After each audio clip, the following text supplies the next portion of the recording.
Mulki. Halo. Wewe Masha. Mbona mnafanya mambo ya kipumbavu kwa sababu gani?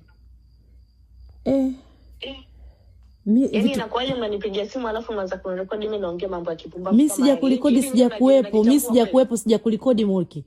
Mimi sijakuwepo. Usiniambie kwamba hujakuepo na kati wewe ndio umenipigia kwenye simu yako Masha. Unaniambia vipi kwamba wewe hukuepo? Kumbe ni simu yangu ndio itumike. Usiniambie, yani Masha usitake kujifanya wewe chizi. Unajua mimi chizi zaidi yako Mimi nimechanganyikiwa Masha, sio kanivuruga. Sasa hivi nampigia mwanangu simu apokei kwa sababu ya upumbavu wenu. Masha mwanangu asipopokea simu na kuja kumchukua Moze juu au tuamini. Yaani huyo Moze huyo kwa bwanangu na kuhakikishia unanijua.